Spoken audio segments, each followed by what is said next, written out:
So would you say Drake in these 6 songs is standing on business? Would you say? Can we retell, please? Can we? Don't like. That's not. I knew I was gonna send him over there. Rap Life Review back. The whole squad on the couch for a good discussion this week, courtesy of Apple Music. How y'all doing? Great. How are you? Y'all are ready? Y'all are ready? Y'all are ready? You got your replay up? I got my replay up. We got to talk about the Apple Music replay. Hopefully, you know how to go look for your Apple Music replay so you can see all the highlights of everything that you listened to this year and the things you were in love with. All you got to do is go into the Listen Now tab on Apple Music, and right there, the first little item you should see should say, replay and share your year in music. And then boom, you click on it. It takes you into a little situation, and you could see more music that defined your year. Top songs, top artists, top albums. Y'all want to get into this now or save this for later in discussion? Wait, you did this whole setup? You're trying to tease this till the end of the episode? It was just teasing until the end. So you got a real broadcaster, this guy. That was like the menu. Right. So that was a good setup, right? All right, cool. So let's save it for later. Had you locked in? Let's talk. We also got to talk about Beyoncé got new music. Conway the Machine got new music. The Diddy situation out here that just keeps on becoming a heavy story every week with new witness testimonies and allegations, blog posts and allegations and all that. Drake's pissed, and it served us as hip hop fans very well. Very much so. And then 2 Chainz and Lil Wayne, which we can start right there with the Welcome to College Grove album, which has now been out for a couple of weeks. 21 tracks, 21 Savage, Usher, Fab, Benny the Butcher, Rick Ross, and more. Question. Yes. So did everybody know how Chainz got the nickname Titty Boy? Because those are not the titties I thought he was talking about this whole time. On that intro track? Yeah, those were the ones he was talking about this whole time. I had no idea. Yeah. That he was a mama's boy, and it was... I don't know how I missed that story. For as long as I've been listening to him. Yeah. He told that story early in his career. I think I missed it too early. I think a lot of people glossed over it.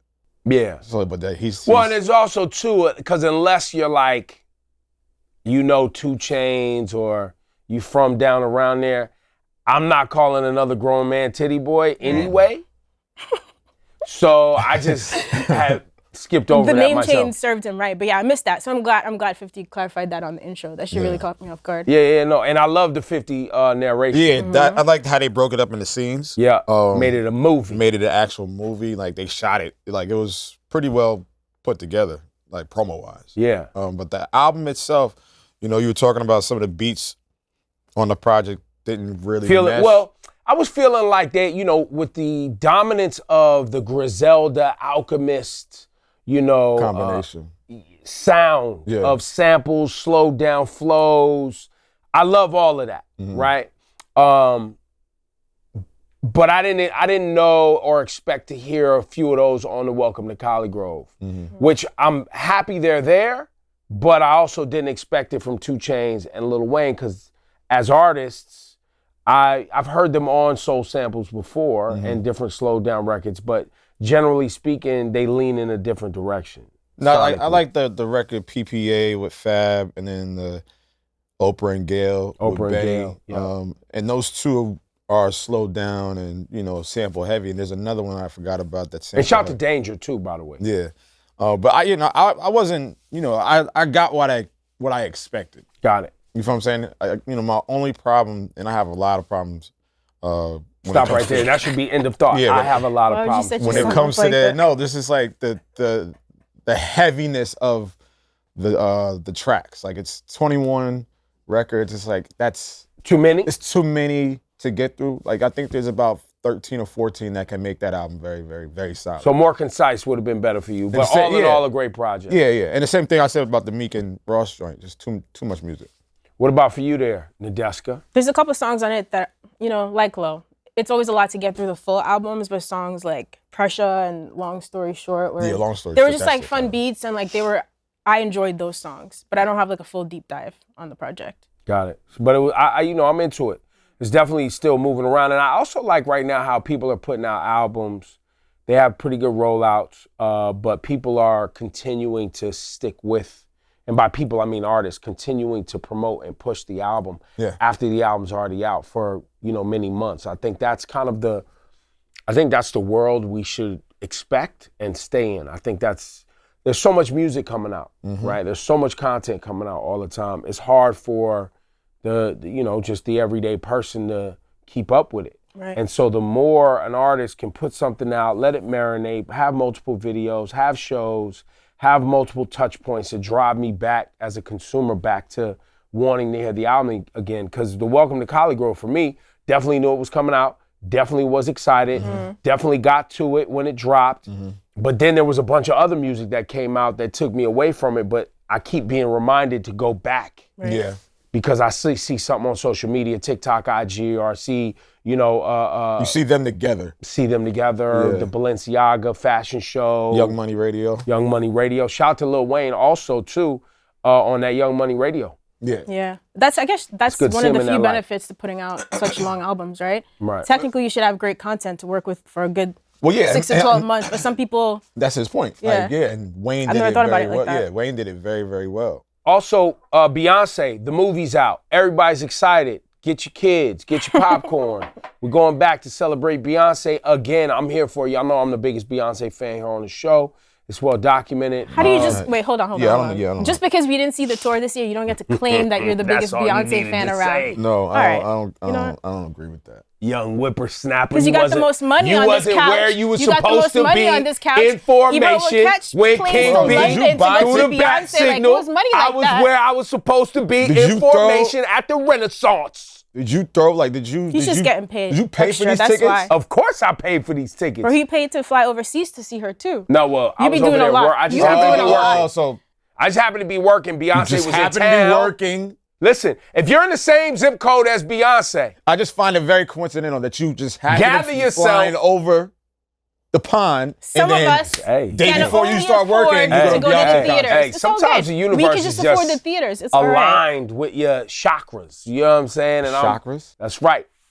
Tapped in, baby. His throat chakra is definitely the loudest one. Now, new music though. My House. More energy from Beyonce. Definitely has some real. It sounds like half Homecoming, the first half of that song. Boom. It feels very Homecoming in a HBCU song. bandish with the South thing. And I think Beyonce's like, oh, wait a minute. I could rap and sing. I'm going to keep doing this. You know what I'm saying? Like, why wouldn't I? I mean, the last minute and a half is just get the fuck up at my house. Yeah. Beyonce, that's it. That could have been the whole song and it would have been amazing. This is the victory lap. She deserves this. Go. You know? I'm here for it. I have no. Aggressive as hell. These are the closing credits. That's crazy. I love it. So according to what we know so far, Renaissance, let's see, Beyonce had a historic box office weekend with the release of her concert film Renaissance, a film by Beyonce topping the domestic box office with 21 million. Internationally, Renaissance took in another 6.4 million. So the global total is 27.4 million. Beyonce has released his second #1 concert film of the year, but Taylor Swift's Eras, those numbers is a different level. I mean, what can you do? Like, it's the Swifties. But Taylor Swift went to celebrate with Beyonce. She pulled up. Yeah. It's a good promo move. That was the right thing. Yeah, it was a good marketing scheme. Marketing scheme. Isn't it crazy how life changes? And maybe it's just respect. Yeah, I mean. No, it is. But I'm just, at the same time, it's like, all right, we get it. Okay, Like, come on. You can't just script this marketing scene. Like their story started with the Kanye shit at whatever award show that was. Good point. For it to come all this way. Remember Taylor Swift went into hiding because of all this Kanye shit and people being super tight and Beyonce having her back. Now they have this moment. They're both on the biggest tours of the year. Like, come on. Put him in his place. You can't write this shit. Put him in his place. Nah. I'm done. Now they're just best friends now? No, listen. Get the fuck out of here. Her movie's out. I got to go stand next to the money. Her movie just came out. It's marketing. Nah, I will say this. It's promo. But yes, they can be friends. Yes, they can be comrades. But this is marketing. I'm just saying this is a great business. But it's great marketing. Don't be so salty about it. Shitty marketing. I'm calling it out. I'm not being salty. I'm just calling it out for what it is. Let me put this on the table. Let me put this on the table for us to chew on. I do believe Taylor Swift exists in a place where she wants to be liked. I think unnecessarily, because she's so popular, right, Taylor Swift gets a lot of blowback and vitriol from I watched the documentary. She went into hiding. That's how hurt her feelings were about people just fucking being cruel to her on the internet. Just mean to her because she's popular, and right? Then she came back and fucking bodied it. Like, how do you? I mean, I just respect. Well, and it. I do think by respect it. showing up to Beyonce's Renaissance and them having that moment and showing that solidarity, I do think Taylor Swift acknowledges like, yo, I need to get out here and be comrades, be seen as just a regular human having fun and not everything being, and unfortunately it's still a promo moment, but not everything being a rollout. Right. That's all I'm saying. Two things can be true. Right. So I think I think she's making an effort. She's been popping up at lots of casual dinners with her famous friends, and that's the weird marketing part to me. That's clearly the. But some of those, but sometimes, and the whole Travis Kelce thing, I bet. No, the Travis Kelce thing. I bet. So you know the origins of the Travis Kelce thing was literally he shot her a DM like as a joke, right? So every serious relationship starts. See? And that's a fact. I didn't think we were gonna deep dive on Taylor. She ain't dumb. Nadeska's a Swiftie, so she gonna ride. So I'm glad Eddie ain't here because Eddie would have probably chewed me out. Oh, Eddie would have came for you if he was here today. So big up Beyonce. Also big up Conway the Machine. Shout out to Griselda. And then Drake's pissed off. Drake has finally got his cage rattled. Drake felt like he needed to respond. The rollout of For All the Dogs was received mostly well by Drake fans, but a lot of vitriol came Drake's way from Joe Budden and Lowkey and other people who have been like, yo, my mans, what are you doing? Get to these raps. We know what you're capable of. Stop shoveling this bullshit up just because it works and it does well for chart success. Where's the stuff? Mm-hmm. Where's the goods? Mm-hmm. So after For All the Dogs was out, what, 2 weeks? Was it 2 weeks? Well, no, it was a month. It had been out a month before he dropped the Scary Hours. It was out a minute. Literally every song on the extended Scary Hours deluxe release is pissed off Drake. So good. It's my favorite rap album of the year. That's 6 songs. That's all we needed. That's all we needed. Isn't this what you wanted? Isn't this what you wanted, Lo? Seriously, tell me there was something wrong with these 6 songs. There's nothing wrong with it. There's nothing wrong. And I was talking with a friend, and he had kind of mentioned that before the end of the year, there was mumblings about Drake going again. And I'm like, and you got hot. He got bothered. He got pissed again. Yeah. I'm like, for the love of fucking You just did this God. perfectly, Drake. Don't mess it up. Is that what you wanted to say? No, this was before Scary Hours. Oh, okay. This is the warning. I got somewhat of a warning that something might be coming, and I'm just like, dog, we just went through this. Got it. So this was before you knew he was coming pissed off. And then that night, 06 hit, and I was like, oh, okay.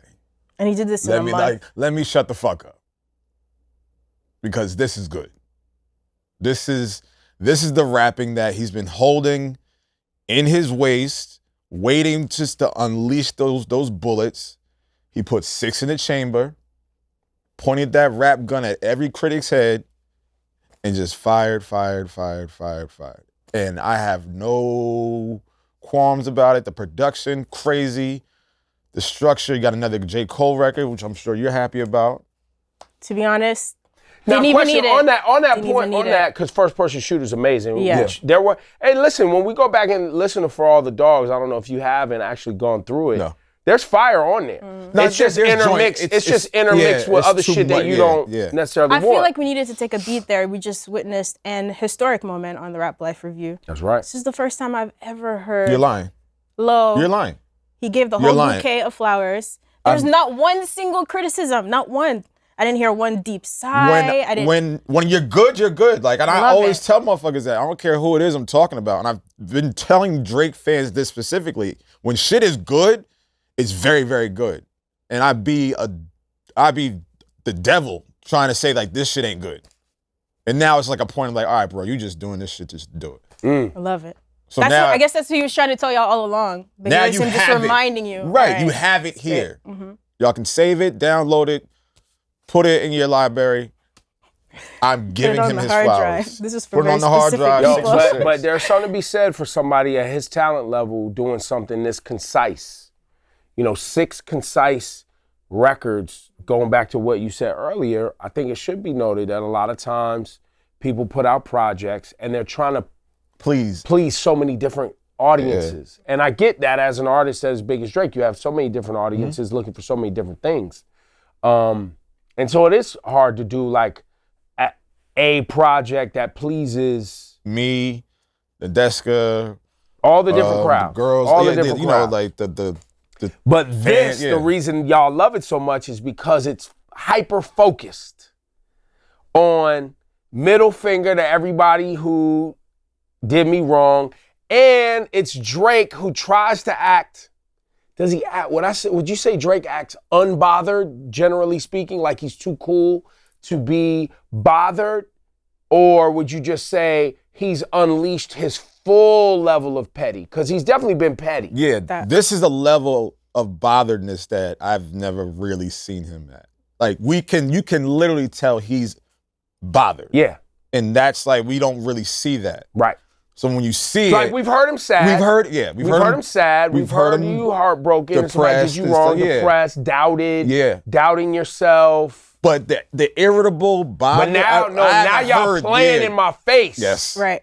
Because you was playing in our face. So would you say Drake in these 6 songs is standing on business? Would you say? Can we retire, please? Can we? Don't like.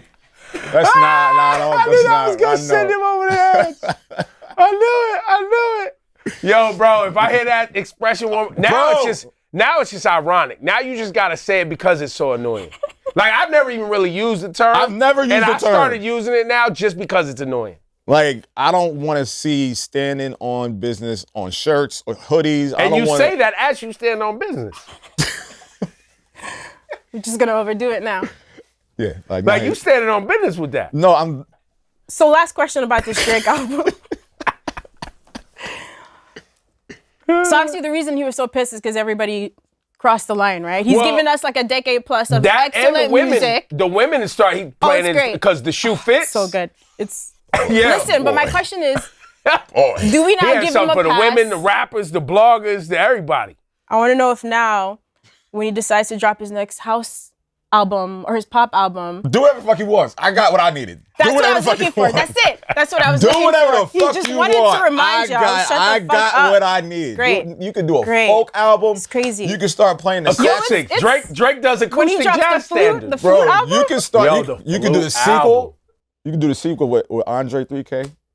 Y'all can ride off to the sunset. See, and this is why I'm not Drake. This is why I would never be as successful as Drake. Is because if I was Drake, I would take the Andre 3000 album, sample it with 40, put it to some house records, and then turn it into a whole thing. I would do that. Because why not? This idea. But you got to get clearance from Andre. Andre not going to clear Drake sampling his flutes and running them numbers up? Not sampling the flutes. Yo, did you hear Lupe's? No. Lupe rhymed on the flutes. Of course he did. Yeah. That's my guy. I'm going to check that out. Lupe jumped on them flutes. Who would you want to hear on the flutes? Oh. I think I need a whole Griselda on the flutes. No drums? Oh, they don't need drums. So you just want the Griselda flutes. just flutes. Because it has to be juxtaposition, right? It's got to be beautiful flutes and the grimiest of grimy. Well, that's what I'm saying. Like you gotta you gotta give them some kind of like nasty bass lines or grime. It gotta be triple beam dreams, fucking extendo clips and fucking roaches and fucking abandoned houses. All on the flutes. Yeah, I want Pusha T. I need police raids and all the toxic shit over the 3,000 flutes. Put Pusha T over the flutes. Pusha T over the flutes. Pusha T over the flutes. Pusha T's almost too refined for the flutes. He's almost like He's too good? He's almost too good. He's almost too like. I didn't know you could be too good for the flutes. I think Pusha's almost too like. Polished for the flute. Yo, we need a word count on the flutes right now. You know what I'm saying? Like you need pots and pans. Oh man. The Arm & Hammer. Yeah. Oh, okay. Somebody was rapping and literally you can hear that their lips are dry and they got the little white crust in the corner over the flutes. Yo, did the flutes make it to your Apple Music replay? Nah, I didn't get enough burn. I didn't have enough time with them. But if I could have, I ran them flutes. Y'all didn't listen to the flutes? I ain't listen to the flutes. You didn't spend no time with the flutes. Yo, stop. Stop saying flutes. I'm gonna spend time with the flutes just to hear who I can picture over the flutes. You gotta spend time with the flutes. I'm gonna spend time with the flutes today. You didn't spend time with the flutes? Stop saying flutes, bro. Please stop. I'm gonna stay. Listen, we standing on business with these flutes. Well, and I gotta say, I heard that. I gotta say, I'm very happy. That lady. No, you stood on business with them flutes. I gotta say, I'm very happy how we watched, and people can make fun, do all the jokes, as you should, because it's one of the greatest rappers we've ever seen has decided I'm gonna put out a flute album, right? Like, that's entertainment. But I also love how people supported Andre, though. Yeah. They have to. Right? Like, getting older in hip hop, like HOV just turned 54. Right. You know what I'm saying? Like, getting older in hip hop and us still like being interested, invested, but then supporting, showing love. Yeah. Like, I thought it was. I mean, obviously there's people who shit on the flutes, but you know what I'm saying? It's just jokes because it's ridiculous that he did that, but we do love him. It's funny. He must have known. He expected this reaction. He knew that. And he enjoyed that. That was part of the process of making this beautiful but that was flute album. And most of y'all need these flutes in your life. Andre 3000 is doing your mental health a favor by saying, you know what, you need quiet, you need calm, you need to go sit down somewhere, you probably need to take a nap. I'm glad you say this with a straight face. He's being I'm being dead ass. When do you listen to the flutes? The best time to listen to these flutes is as soon as you wake up in the morning. Word. Speaking of getting older in hip hop, and turning 54, HOV just shut down. They just shut down the Book of HOV museum on his birthday, just the other day. But it was picked up by blogs, and I was at an auction where this was being auctioned off. Nadeska, I think you were there when we were at the S. Carter thing. Remember the library card case that they brought out that was like up for auction? It had all the different library cards, but each card was a HOV album cover. Right. Yeah. So it was picked up, because I had never looked closely. It was picked up that there is an empty slot in the case. It's the blue card.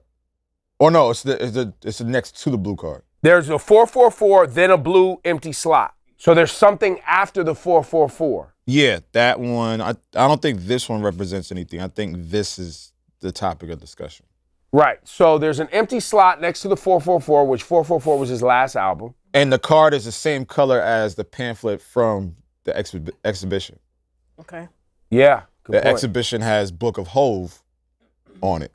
So the convo started, is there another or soon to be released Jay-Z album on the way? We go to Rock Nation's own Lowkey. I really don't know. I wish I did. You haven't talked to anybody? Yeah, no one's told me anything. Even if they did, I wouldn't tell y'all. Like, and you lie to our face just like I literally lie to your face right now. That's crazy. So am I lying? Wow. I mean, timing-wise, it would make sense, right? He lied. No, I don't know. I would love for it to happen though. But now let me ask you this: is Jay even recording, or trying, or have you heard any of that sort of thing? Whoa! His beard. We got one. His beard was twitching. That's a yes. I mean, he's always go clean it up. He's always recording. Say something. Fix it. He's always recording. He's always on. No, but listen. Just say flutes. He was on the road like for the last year and a half with his wife, right? Right. Think about the people that have been around him during that time, like The Dream, who was one of his biggest collaborators, Young Guru, his engineer, bunch of producers. So he might have just been recording on the road, like just. If I'm a betting man, I'm assuming he's putting something together. To the magnitude of what, that I don't know. But being him, how competitive he still is and how much he still loves to rap, you'd be hard pressed for him not to press record on the road with them. You know what I mean? Like, I would hope so. No, thank you for that info. Timing's right. Yeah. Beyonce's coming off tour. He's probably been paying, heavy daddy duty backstage and all that. Now it's time for the switch. Family planning, music planning. So yeah, regarding the Diddy topic, as we start to hear, from people who were near and around and worked for and had run-ins with and all of these other things, I want to say first, I'm glad Cassie is getting, you know, whatever closure she needs here and whatever took place and whatever settlement, because damage was clearly done. Right. Right. And which is why it was settled. And I think even two of the things that I read in the New York Times article when it first came out about the allegations, one was Kid Cudi's car being blown up, right? Which I feel like his lawyers, or I read in the article that he even came out and said, yes, that happened. Confirmed it. Then there was another instance of Cassie and Diddy in a hotel where the hotel camera has on video Diddy throwing things at her in the hallway and he ended up having to pay the hotel for damages. Like that already happened. So these are two substantiated claims within the lawsuit already, which leads me to go, well, if there's smoke, there's fire, right? So then it just kind of starts to, for me, unravel the rest of the storyline and the incidents and the damages. So I'm glad it's happening for Cassie. And I think what I find myself wanting to say whenever these things happen with people that I know is I don't really know people like that. Like, I don't know, like we work in this industry where we might go to an event, we interview individuals, we listen to albums, but I'm not in studios. I'm not in your intimate affairs. I don't know what's going on in people's sex lives like that. I don't know their relationships to that degree. So when you hear these things, you're reminded how much you really don't know someone. Right. That's the first thing that comes to my mind. The second thing in this particular instance that comes to my mind is I just hope we're living in a time where victims are seeing that they don't have to be as afraid to come forward when something happens to them or has happened to them. I hope that's where we're headed. The reason I say as afraid is because anytime you're reliving trauma, reliving damage, it's scary. Anytime you're thinking about coming out and saying someone did you harm who is more powerful, more financially capable, more influential than you, that's always going to be scary, right? Like there's no way for us to even try to act like there will be a time where that won't always be scary, because it always will be. Whether you are in the entertainment business or you're in the medical field, I mean, sexual assault and sex crimes are happening literally in every walk of life that we have in society. Right. And so coming forward is always going to be scary when you feel like your livelihood, your safety, all of that is being jeopardized. But I just hope that instances like this create an atmosphere where people don't have to feel as scared. Because, I mean, look, you have people fearful to come out against the Catholic Church, right? Like who were, sexually assaulted. So it's very scary. It's very painful. It's very sad. And like I said, I'm just glad that victims are feeling like they have some sort of recourse. And I just wanted to make sure that we said something about that on Rap Life Review, because this is a huge story, right? This is someone that has been celebrated. Diddy and the music and the creations have been celebrated, and the marketing genius and all those things. And it sucks that, someone's personal life and the things that they were, the way they were conducting themselves is going to now tarnish all of that great work of the past. I mean, but, those decisions have effects. Yeah. And clearly, we're seeing the effects of the decisions that he's made behind closed doors. That's right. And look, I hope individuals like Diddy, even Russell, Russell had to go, and I think this statute, the New York State statute that was open for a year, was specifically about civil, which is financial.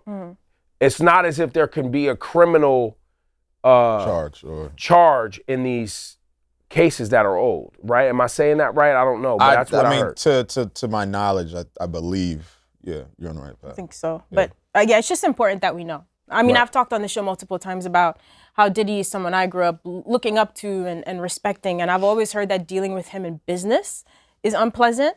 And I expect a lot of men in positions of power are like that, but this was still shocking to me. I'm glad that in all the conversations I had around this, instantly, anyone I was close to, of course, we believe Cassie. And it's horrible because I thought they were in I'm sure they had their ups and downs, but I thought they were in a loving relationship, and clearly that was not the case. So it's horrible, and just as a fan, it's disappointing and it's sad. But I don't know. I think things like this just kind of remind me, like, people are just people, right? It's hard at this point to look up to too many more people, I guess, in this industry after I think things like this happen. And I don't know if there's an artist other than maybe Jay or a humans that I look up to their personal life. Mm-hmm. If you create art or something that's entertaining to me, or if you have a talent, like, I like you for that talent. I mean, you're right. But it's not that I looked up like to you. You're 100% right. But I guess this is the naive fan in me speaking, right? We talk a lot about me being jaded, but the reason I got into this industry, besides wanting to be a journalist, was that I love this culture. So, of course, as I've grown in this industry, I've realized you do have to separate those people. Mm-hmm. But at the same time, I'm not expecting the people I respected to be fucking monsters. Right. And this is monstrous behavior. Right. And it's never going to be just easy for me to read it and be like, oh, cool. He's just a human, fucked up shit happens. You know what I mean? I mean, it goes to his point about we really don't know who these people are, male or female. Right. So it's like, the more kind of situations like these happen, the more you really, really start to separate yourself from just that person, period. Yeah. You know, and it sucks, it's unfortunate, but Lord knows what other shit he's done that we don't know about. Yeah. And may never know about. This was enough, I guess. If it gets worse, I don't even really want to know, to be honest with you. But unfortunate. You know, I hope Cassie and her family, she's married now, I think she has kids. I hope she can find peace, you know, and healing somehow. This is a lot. And before we wrap this week, I want to shout out Apple Music Live. Shout out to the team that puts that together. Brent Faiyaz, available right now on Apple Music. One of the biggest names in R&B. Huge fan base. Collaborated with us on a live show that was from London. So shout out to the UK. Shout out to all the Brent Faiyaz fans. And if you didn't know about it, go look for it right now on Apple Music. Before we wrap this week, the Apple Music 2023 replay. Mm-hmm. We started the show with it. Do you guys have yours loaded up? Apple Music's top songs of 2023 based on plays between the 1st of November 2022 and October 31st. You have Morgan Wallen at number 1, SZA at number 2, Drake 21 at number 3 with Rich Flex, Kill Bill, SZA at number 4, and rounding out the top 5, Spin 'Bout You, Drake 21. So those got the most plays on Apple Music over the course of about a year. Were any of those on your replay? Let me see. What's going on? No, none of those were on my replay. My top albums: Beyoncé Renaissance, Nems and Scram Jones, Rise of the Silverback at number 2, Doja Cat at number 3, and one of my favorite collectives, Salt. The new album too? All right, so they are definitely in my top 5. Uh-huh. If you like the Flutes album, I guess you should definitely go check that out. No, I'm serious. All right, for top albums, definitely Renaissance again. Daniel Caesar, Never Enough, SZA, SOS. How many would you say? 3? Sorry, I'm doing too much. Yeah. Doing too much. Who are your top albums? My top 3 is gonna be hilarious. Let's go. First is Jeezy Snowfall. Yeah. Second is In My Lifetime Volume 1 from Jay. It's great. And the third one is Too Good to Be True with Meek and Ross. Okay. Anyway, once again, if you want to check out your 2023 replay, go to Listen Now tab on your Apple Music. The first thing there should replay and share your year in music. You click on that and it'll take you into all of this goodness that is available for your own listening pleasures. Thank you very much for that. You're welcome. And that's the Rap Life Review. For Nadeska and Low, I'm Ebro. And we'll be here next week to do it all again. What's up? Nadeska here, and if you enjoyed this episode of the Rap Life Review, you can catch me here every week with Lowkey and Ebro. Subscribe, hit the like button, make sure you never miss an episode, and of course, drop us a comment below, and we'll see you next time on the Rap Life Review.